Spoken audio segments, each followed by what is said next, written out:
Hey, what's up guys? Welcome back, and today we're going to do One Piece chapter 1078 review. Let's get into it. The title of this chapter, Escape Limit. Let's start off with the cover page. It looks like Caesar and Judge have gotten over their beef and are actually starting a new organization called the Neo-Mads. And obviously this organization will be pretty shady and probably making deadly weapons like they did previously, and it's just Caesar and Judge this time, so there's going to be no goody-goody Vegapunk holding them back. Now getting into the chapter, we see this communication between Sentomaru and Stussy's just filling Sentomaru in on why Kizaru and Saturn are headed their way. Apparently Vegapunk not only continued the research from the scholars of Ohara, he actually added so much more on top that they believed that Vegapunk was a way bigger threat. And not only that, the world government knew that Egghead had a ton of defensive capabilities, so they wanted to send in some big guns. So in response to this, Sentomaru just sends all the Egghead workers to go to the ships and prepare the ships to leave. So it looks like these Vegapunks are still being taken out one by one, as we see a snake finally take out Pythagoras with a giant explosion. So thus far we have Lilith, Shaka, and Pythagoras for sure out temporarily, and Edison is also basically down, but he's still hanging in there as Nami states. Thus that leaves Atlas, York, and the Stella body left out of the Vegapunks.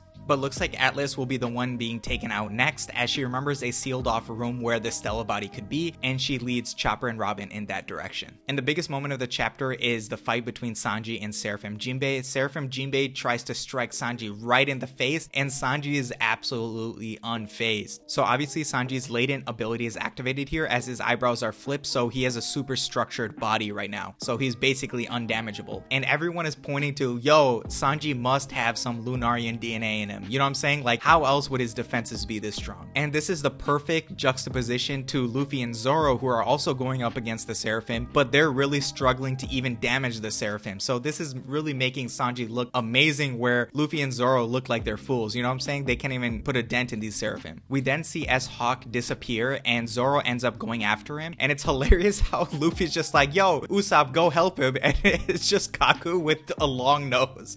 And I just died laughing, dude. I just freaking died. And lastly, this leads to how York ended up betraying Vegapunk. So the talks initiated by York randomly calling the world government and being like, yo, Vegapunk is researching the Void Century. This led the world government to send CP5, 7, and 8 to go explore the island. However, these Cypherpole agents never returned. And after this, York again calls the world government and explains the entirety of Vegapunk's research, and this makes them decide to send CP0 in, followed by Kizaru and Saturn. And the narrator even comes in this chapter and is like, yo, this chain of events and this outcome will end up shocking the entire world. So as crazy as this battle is getting, I wonder if the Straw Hats are going to need some kind of help. A lot of people were maybe pointing to the Revolutionaries, as in the story we haven't seen the Revolutionaries really show off their strength. We've just heard stories about how Sabo took on the admirals at Marijoa, and we've heard how Dragon ended up running from Blackbeard and leaving their base behind. So I really wonder, how strong are these Revolutionaries? And since Shaka ended up calling Dragon at the beginning of this arc,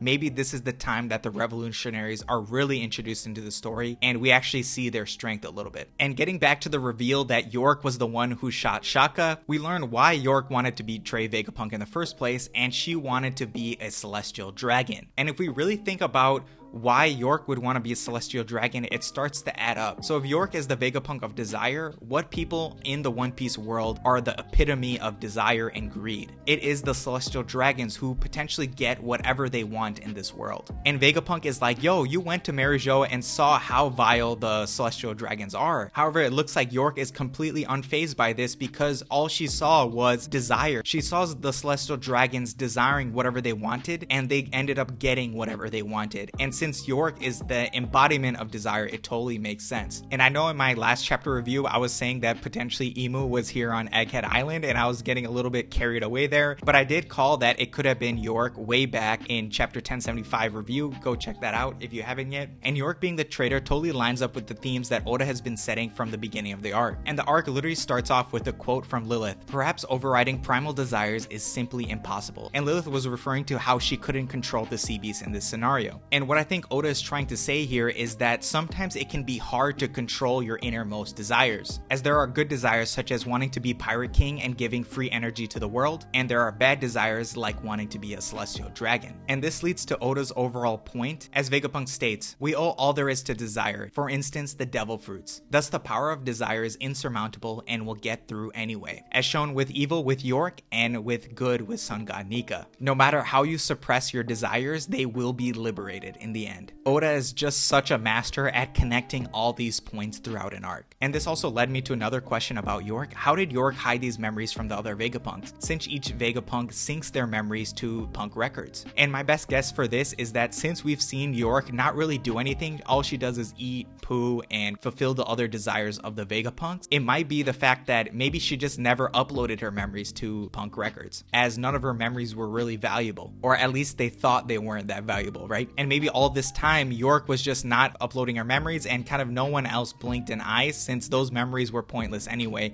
and no one was looking for them. And for my final thoughts on this, Oda really wanted to show us how desire is kind of the main driver of the entire story. Every person is capable of a very great good and a very great evil. But yeah, that's all I've got. Let me know what you guys thought of this chapter down below and subscribe for more.